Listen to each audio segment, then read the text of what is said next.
D'en venir à ce qui s'est passé à Dnipro, je vous propose de revenir sur cette déclaration de Vladimir Poutine il y a un petit peu moins d'une heure. Selon lui, tout se déroule comme prévu en Ukraine. La dynamique est positive. Tout se déroule comme prévu par le ministère de la Défense et par l'état-major général. J'espère que nos soldats continueront de nous donner de bonnes nouvelles de leur travail. Ulrich Bouna, tout se passe bien en Ukraine. Bon, on est content de l'apprendre pour la Russie, mais on n'avait pas ce sentiment, nous, en tout cas. Disons qu'effectivement, je pense que après ça participe un petit peu de la communication que souhaite effectivement déployer le Kremlin pour dire que tout est sous contrôle. Et effectivement, je pense que lorsqu'il dit que tout se passe bien, je pense qu'il fait référence effectivement au communiqué de presse du ministère de la Défense de vendredi qui disait que Soledar avait été conquise par les forces russes.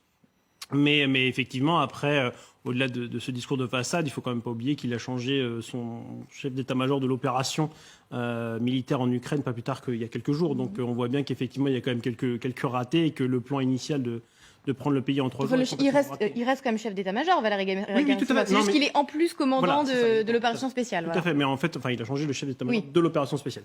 Voilà, et puisqu'il a remis Sourovikine sur la partie aéroportée. Mais donc effectivement, ça fait partie de tous ces discours, d'une part de militarisation de la société, mais d'un autre côté de rassurer un petit peu la population en leur disant que finalement tout est sous contrôle et que du coup le chef suprême des armées, qui est Vladimir Poutine, a parfaitement la situation sous contrôle.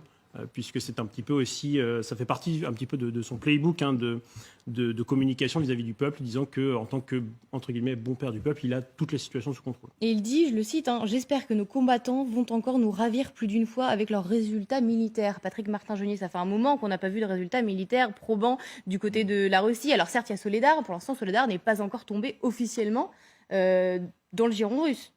Non, alors mais quand on entend Vladimir Poutine dire nous ravir, on a l'impression que pour lui c'est un cirque, un jeu, un échiquier où effectivement il va déplacer des gens, où tout le monde va au massacre, à la mort. Vous savez, lorsque Vladimir Poutine dit quelque chose, en fait vous devriez brancher le traducteur automatique pour dire exactement le contraire de ce qu'il dit. En réalité, quand il dit que tout va bien pour lui, rien ne se passe comme il l'aurait souhaité. Bien évidemment, cette opération ne se déroule pas normalement, les troupes russes ont des plus grandes difficultés. Ce qu'il veut dire par là, c'est qu'il va continuer sa politique de terreur, oui.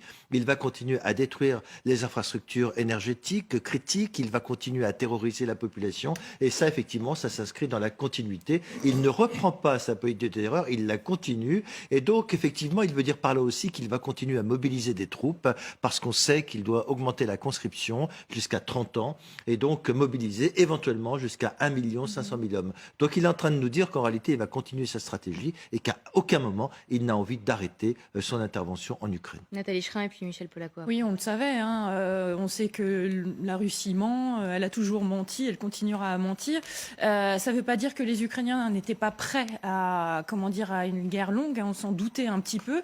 Là, effectivement, tous les indicateurs montrent bien que ça va continuer encore très longtemps et on est prêt. On est prêt. Ça fait, encore une fois, ça fait pas seulement 10 mois de guerre, mais ça fait 9 ans qu'on est là. Ça fait 30 ans que mes parents se battent. Mes grands-parents déjà se battaient et on se battra toujours. Il n'y a aucun autre choix possible. Si on veut survivre, il faut qu'on se batte. Donc on va continuer à se battre. Michel Polakoa. Oui, quand Vladimir Poutine dit tout se déroule comme prévu, nous poursuivons sur nos objectifs, d'abord prévu c'est quoi ?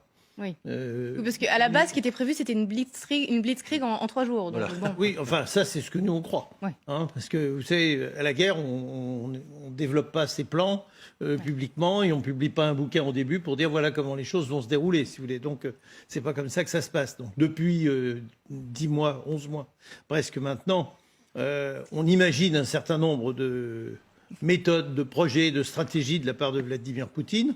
Bon, il faut reconnaître qu'on a été surpris plusieurs fois parce qu'on imaginait des choses plus massives ou des choses plus efficaces ou des choses comme ça. Bon, ça ne s'est pas produit.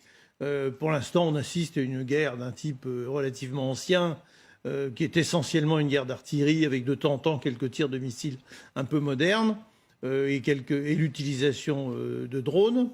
Mais c'est vrai que ça ne correspond pas à quelque chose de très facilement lisible pour nous. Il n'en reste pas moins qu'il occupe toujours la Crimée, qu'il occupe une partie du Donbass, qu'il maintient un certain nombre de points de pression, de combat, qu'on ne sait pas très bien où il veut aller, c'est-à-dire on ne sait pas très bien si c'est fait pour passer l'hiver en maintenant une pression pendant l'hiver et puis qu'ensuite il va se passer quelque chose de très différent, ou si ça va continuer sur ce genre de rythme, ça on ne le sait pas, il ne nous le dit pas. Il entretient, si je puis dire, le doute, ce qui est de son intérêt. C'est normal qu'il entretienne le doute parce qu'il n'a pas intérêt à faire savoir ce qu'il va faire, ne serait-ce que pour ne pas encourager les Occidentaux, les pays de l'OTAN, les Américains, les pays de l'Europe à fournir à l'Ukraine des armements ou des aides qui lui seraient utiles en fonction de la stratégie que lui mettra éventuellement en place au printemps.